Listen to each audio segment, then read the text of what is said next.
nakakabit yan. Ito, nakakabit yan sa weight, iikot yan. Pag umikot yan, pupunta dito. Ngayon, pag gano'n naman, pupunta dito. Ito yung fix. Pinakang, ano nang, pag gano'n lang yung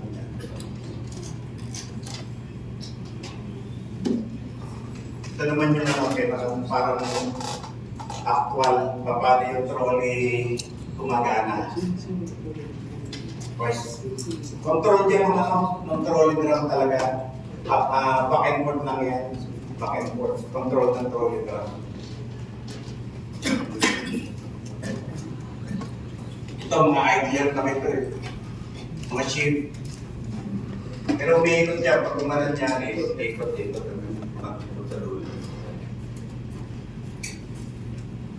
So, waist line is a trolley line. Itong baba, waist line. Ito naman sa trolley line. Operator's cup. Ito yung mga devices na kung saan inilalagay, saan nilalagay. Ang tawag dito, pendantless. Or pendantless. Wala siyang pendant. Obstacle light na magkabilang dulo. Height sensor doon nilalagay sa taas, doon sa may counter give, anemometer, moment sensor, yan, nandito yan. Pwede mo makita yan, mga moment sensor, tatlo, yung gana na, pag nabanat na tayo. And then, weight sensor, computer, ano pa, range sensor, slowing sensor. Mga safety devices yan. Safety devices. Yung ibang hook block, ano ito, optional line, ito required na standard. This is optional. Nilalagyan ng camera para kita ng operator doon, meron siyang nakita ng operator yung baba. Nilalagyan ng voice cam. Optional po ito, hindi ito required ng standard. Optional. Remote control. Pag remote control, dapat may indicator lang. Kanina na take out na natin, na-take na natin. Every tower crane must have landing at least every 10 meters. Yung pahinga, pag-akyat, pahinga, rest landing. Cab wipers. Ito medyo malilinaw, no? I-discuss natin yung load chart. Dito sa load chart na to, nakalagay yung mga specified capacity per meters radius. On this type, doon sa taas, 50 meters yung boomlet yun, 50 meters. Ang 50 meters, ang capacity, hindi ko mabasa, kahit mababa na, 1.3 yata. 1.3, 50 meters. Okay? 50 meters. Ngayon, kung 45 meters ang nakalagay, gagamitin mo yung specification yun na susunod sa ibaba. Pababa ng pababa, yung depende sa boom length. Ang boom length yan, 20, 50 meters. Kung 50 meters, ang gagamitin mong load dyan doon na pinakamataas, pinakaitaas. Ito sa taas, double line, yung nasa baba, 4 lines. Nag-aasawahan yan pag pinagdikit mo mag-aasawahan, 4 line na siya. Pag naman tinanggal mo, nag-disengage, 2 line lang. So magkaiba ng capacity yan. Pag nag-4 lines siya.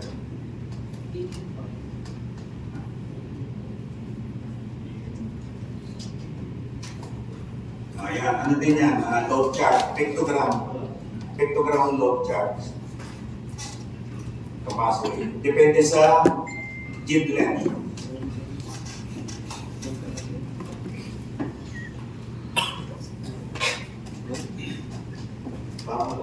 Away from my voltage, away from my voltage, PPE. Yan. Ito, ano mga ano to, mga load sensor. Ito yata mayroong proximity load sensor, no? No, proximity load sensor.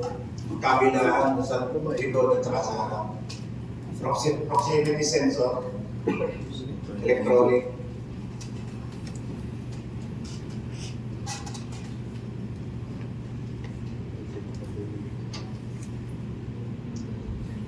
Lightning protector. Yan.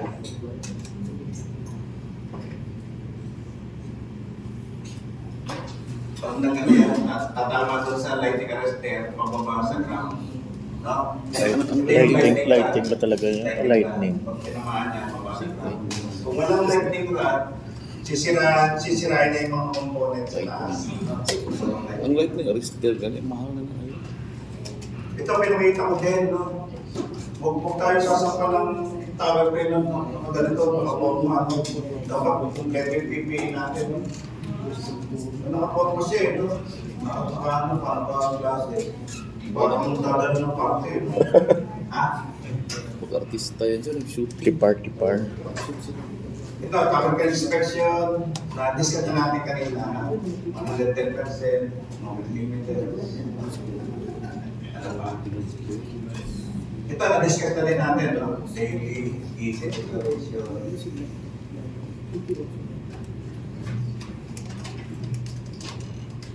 Ito, being put into service for the first time. Lahat naman ito applicable any type of crane, kahit mobile crane, no? And install din natin operation 12 months in term. Minimum of examinations to ensure that the crane has been installed and checked, tested, at in accordance to manufacturer instruction. Sa tower crane kasi, ini-install yan sa isang lugar. Ngayon, ang gagawin ng, halimbawa, tapos na yung project, i-dismantle yan. Kung may susunod na project, dadalhin sa Davao, doon naman yan i-install. So, subject for load test. Subject for load test. Kahit bago pa yung certificate, test. it will be subject for load test.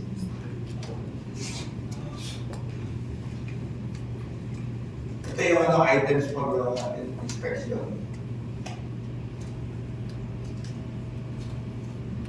Sa batas ng, sa ano natin, no, sa regulation, kahit dito, walang specified format ng report, ano, walang sinasabi na specified format, but it will include the kung ano yung, kung anong manufacturer na blade, kung anong address, kung anong location, blah blah blah, anong type, anong configuration, like that. Ano din ito, continue, mga item for inspection.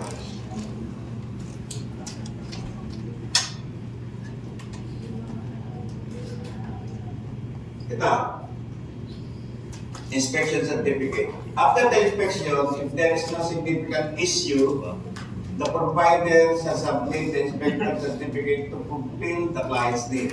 The certificate shall be signed by authorized inspector who performed the inspection with respective rubber stamp. Yan, yung number 1 number 2 paragraph na yan, yung inspector nila, yung authorized, pumirma with his own stamp. Certificate with significant issue and not conforming on the relevant standard or manufacturer's specification shall be rejected. No? Ayan yung nakata sa inspection certificate. The certificate, ito yan, must be signed by authorized inspector. No? Authorized inspector. Hindi yan sinabing authorized personnel. No? Kung sino yung in-authorized inspector on that train, siya lang yung pipirma with his rubber stamp. Sa Saudi kasi, sa Middle East, hindi nagamit ng dry seal. Meron kaming sariling rubber stamp. I-stamp namin kulay blue. May number kami doon, inspector number. I-stamp namin. Bago may actually dito dapat meron pinaka-artistika na bawat inspector may rubber stamp. May rubber stamp. Yung naka-specify doon sa inspector na yun. Ano galasod sila naman? Naman og alas 12. Ha?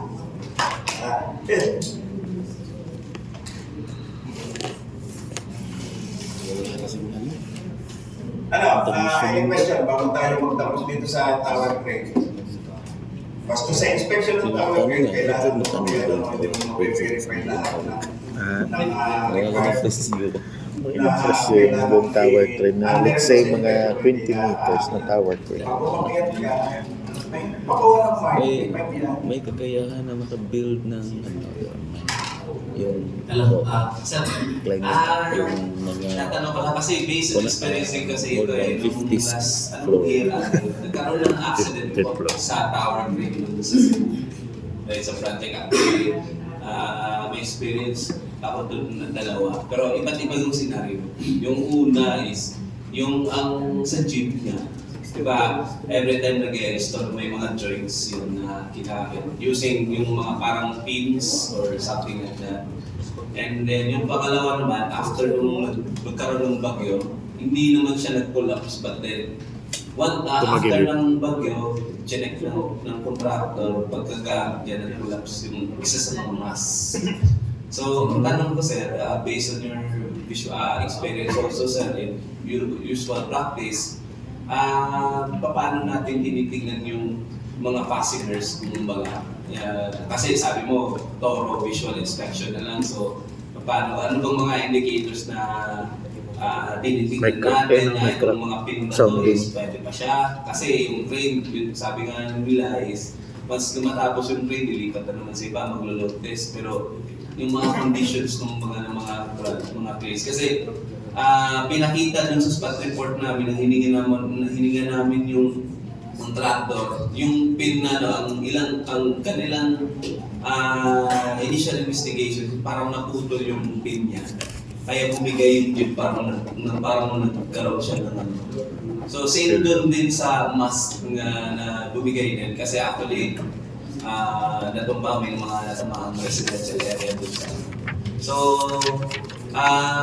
as inspector po ba, ano po nga pwede yung ma-recommend na, ito, kailangan palitan to, o kung baga, ibig sabihin, yung mga pins or guards or sa fasteners ba, ilang beses na siya pwedeng gamitin, o meron ba tayong tinitignan standard doon, or normal practice po based sa manufacturer's data kung kailan ipalitan, okay pa siya, good for siya for additional na pipilang ilang projects.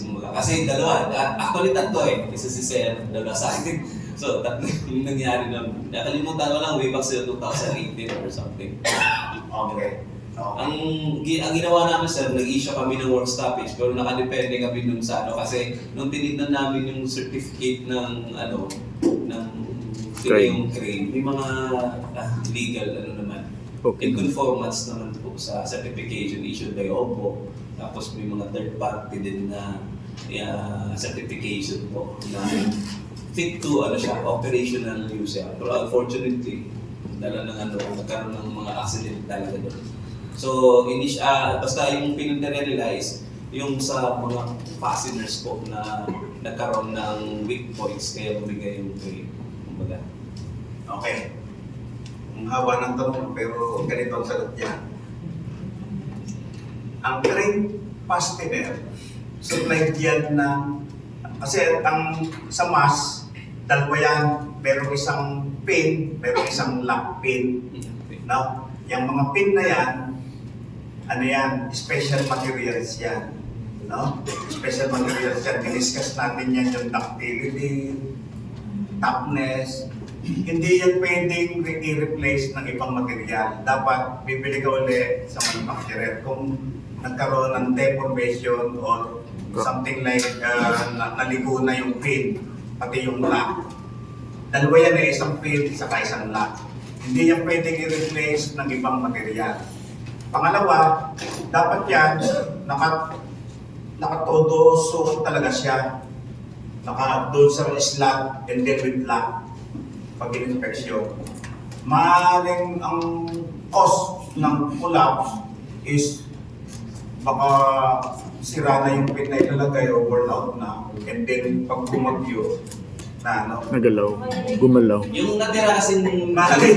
yung natira kasing jeep, sir, is na nagkaroon na ako ng chance na tingnan yung mga naka-intact pa na mga fasteners or pin guards. Medyo maano. Sabi ko sa kanila, normal ba ito na may clearance ba or tolerance na Maluwag. pag inaano, medyo meron siyang clearance. So sabi ko, normal ba ito? Or ano bang standard dito? Dapat walang kumbaga sa sasakyan pa yan, parang yan ang tawag.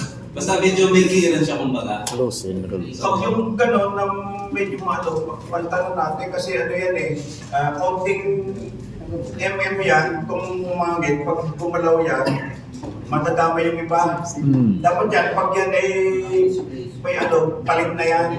Now, ang pangpapalit din yan, yung specified pin din na hindi naaalog.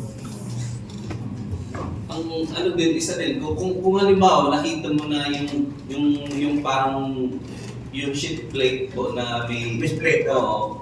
Kung halimbawa yun yung dahilan ng pagka-deform no, hindi palitan yun, di ba? Yung buong Palitan nyo. Pagpalitan nyo.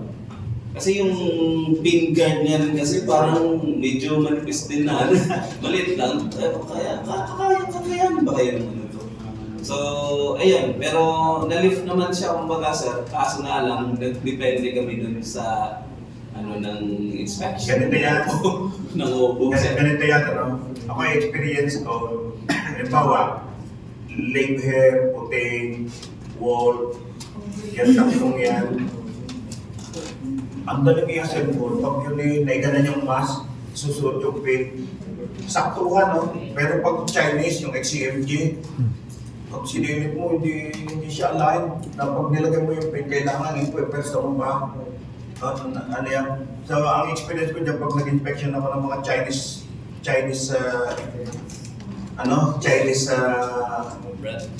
tower, crane, ang dami ko nakikita dyan yung pin hindi nakatoto penetrate. Kasi nga, mayroong misalignment dun sa mga upungan yung butas. Hindi kagaya ng mga lever, pag yan na isang pack ng ganan, pag nilagay mo yung ano sakto, pwedeng by hand lang sakto bago ilalagay mo ng cutter pin or lock pin. So, ano yan, kung ako'y nag-inspection ng pag nakita ko ng Chinese crane, malungkot na ako kasi medyo mahirap yung inspection. Actually sir, yung unit na accident Ang dami ko kasi makikita kung ano dyan eh. So, ano yan eh, ang dami kong lista niya, puno-puno yung notebook ko. Doon sa mask number 3, ganito yung indicator. Susunod, mask number 4 naman. Hindi kagaya sa ano, sa lever or yung wall. Pag-akyat mo ng hagdanan, pag ganun mo, lahat intact. Lahat intact, pag ganun mo, akyat. Ang bilis ng inspeksyon. Pero pag Chinese, isang oras na ako dun sa mask. Diyan ako nandiyan kasi baka malimutan ko eh. Anong mask number ba yun? Mask number 3, mask number 4. Yung segment, tinatanda ko yan eh. Meron pa dyan yung wala talaga pin at all. Suicide. Pag hindi ko in-accept, magagalit pa sa akin yung i-check. Ano yung XMG? Kasi daw, kaya daw hindi nilagyan nila ng pin, yung mga ano daw, hindi na napasok. Sabi ko, Hindi na kasya. problema ko ba ito? As inspector, ang punto per punto natin diyan, yung pinakang fastener niyan dapat in place at saka talagang nakalock yan. Kasi yung tower crane pag ginagamit nyo, unnoticeable, na ano yan, Rotate. torsion, may ano yan, torsion. Meron yung Torque. movement na gano'n na torsion. Yung mass. Okay? So, kaya kailangan talaga yung pin pati yung cutter pin. Pero pag yung mga gandang crane, masaya ako eh, pag-akyat ko, parang lamang namapasal sa luneta eh. Pag tingin ko doon sa mga pin, okay na okay eh, maganda. At saka kahit na, kahit na mga crawler crane, Pag halimbawa kubel ko, ang gaganda, pag isinalpa, shoot na shoot talaga yung ano, yung madaling shoot. Pag naman Chinese screen, upok-upok pa ng slim sa akin, namin ito nagkasip. Pero ano, yung paggawa ng China talaga manghirap mag-inspection, malimit yan eh, ano, bagsa. No? Malimit. Siyempre, pero hindi ko naman sinasabing lahat. Meron naman okay yung SANE o okay naman pati yung computer. Mga Chinese din yun. Pero usually, pag Chinese screen yung pupunta ako, malungkot na ako madami. Madaming titignan. Madaming titignan doon. Trabaho. Anyhow, ayun yung ano, yung mga inspection sa tower crane. Medyo mas maraming component na i-inspection din compared sa mobile crane yan. Mga musisi. Minsan may inspection ako dito sa may malapit sa Ortigas, along EDSA, tower crane, pinangit ko. Sabi ko, nagtaka ako, hindi ko nasasabihin niya nag-certify ano. Nagtaka ko yung mga moment limiter hindi nakakapit. So, bago ko na-certify, sabi ko, paano kaya nakakatulog yung inspector nito? Kasi tinig ko kung walang moment limiter ito. Kaya siguro yung future trabaho ko dito sa Pilipinas, gusto kong i-verify yung halimbawa, in-inspection ng company B, nag-inspection ng tower crane dito sa ganitong site. Gusto kong puntahan, i-re-inspect ko kung talaga in-inspect. Evaluate. Medyo mahirap sa trabaho yun kasi verification yun kung talaga ginawa ng Double yung ano. inspection. Pag yan hindi ginawa ng tama, pupunan ko yan ng ebidensya, babalikan ko yung nag-inspect.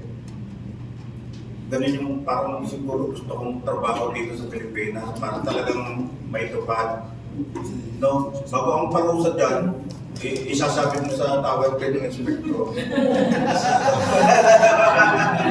Tawag siya, ano eh, crane inspector verificator. Grabe yung mga ano moment limiter hindi na kaya stop. May certificate. Maraming ano yan, maraming dati na nung bata pa ng inspector, it was 1990, nalagay ko 1995, nandito pa ako sa center, nag-inspection ako ng roller crane sa Subic. Bata pa akong engineer noon, 1995. Sabi ko dun sa operator, di nakababa yung boom ng roller crane. Sabi ko, i-boom up. Sa di ba yung pag-boom ng roller crane, meron yung bridle wire at saka meron tawag dito yung hoist para mag-boom up. So, nag-boom up na ganun. After siguro nakag-boom up ng 30 degrees, biglang bumagsak. Biglang bumagsak. Ang suspension ko, mahina na yung boom up hoist, mahina na. Kasi luma na din yung tower crane. Bago tinignan ko yung boom up hoist, inimbestigahan ko. Maaring, kasi pag hydraulic, pag hydraulic system, hindi na kailangan dyan ng mga brake pad, hydraulic motor. Kasi pag ganito may effect, naka-brake na din yan due to the hydraulic. Ang suspensya ko doon, sabi ko doon sa may-ari, ng contractor, palitan yung boom hoist, yung hydraulic boom hoist. Sabi ng contractor, ako, bibili ka niyan bago it will take siguro several weeks. Ang laki doon ng malulugi sa kanila. Kasi ang isang araw yata ng train, ang bayad sa kanila isang araw is on that 1995, ang isang araw ng train ay 25,000 pesos. Isang araw ng train. Gaga mo. So, mawawalan sila 1995 halimbawa pa. 10 araw, mawawalan sila ng 250. 250,000 pesos. Pero hindi ko siya in-accept. Ang ganda pa man din nung site engineer na babae, civil engineer. Ang ganda pa man din nakangiti sa akin. Bago, nang meeting, inaabutan ako ng sobre, share, ano yan, 50,000. Sabi ko, anong gagawin ko dito sa 50,000? Sir, ipasan niyo yung train. Sabi ko doon sa driver, sabi tayo na, hindi ko yun tinanggap. Actually, on that Sana, time, 2 million.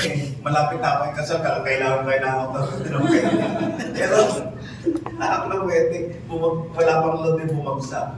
Sabi ko dun sa site engineer, palitan ninyo yan, babalikan ko, i-accept ko, kahit wala na itong sobre, basta ikaw at ako, nasa hotel.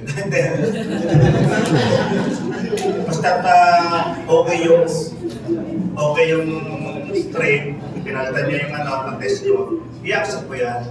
Yun, talaga mapilit at nakita na mawawala. Ngayon, ang ano ko doon, tinawag ko na yung driver ko, balik na tayo, hindi ko pwede i-accept yan. Hindi ko pwede i-accept. Ang natatakot ako, makatambang kami sa daan. Kasi ano yan, pera-pera eh. Pero hindi naman. Wala naman, ayoko na mag-inspection din ng nakakadaan.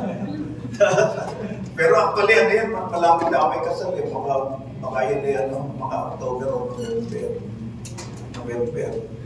Nagkataon ko yung kailangan ko yung pera. Pero sa akin yan eh. Actually, sa mga inspector, vulnerable tayo talaga dyan. Meron dyan yung kahit nga yung yayain kang kumain sa labas, hindi ako nasama. Sa loob lang. Kahit yung marangko, Sa loob, okay lang. Hello, let's go out and we will eat outside. Hindi ako nasama. Sinasabi ko lang, I'll go another inspection. Hindi ako nasama. Minsan nga, nagpapao na lang ako. Sabi ko, pagpilera ko. Pinususweldo naman ako ng mga pagka ko eh. Gusto ko nga ipakita sa kanya yung payslip ko eh.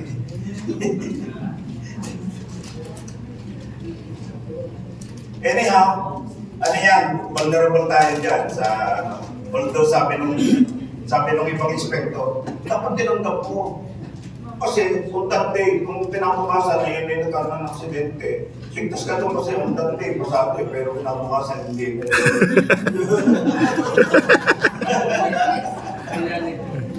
Safety. Pero nagkakaroon lang minsan may inspection ako na mobile train.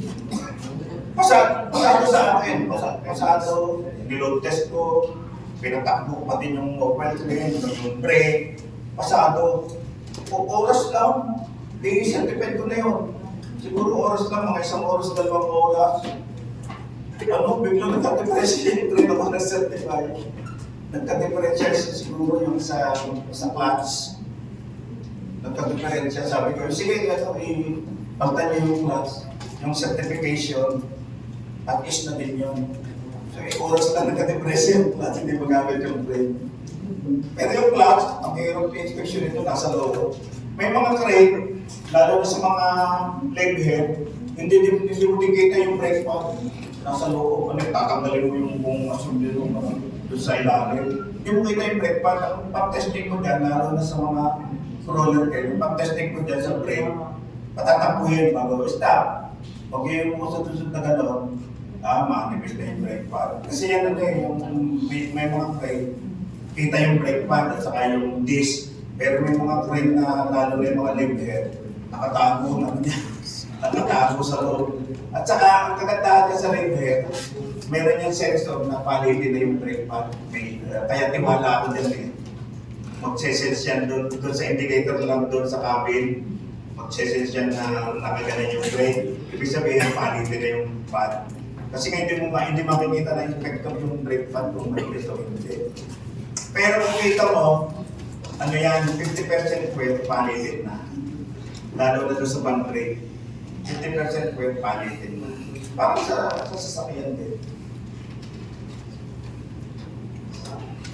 Ano pa yung mga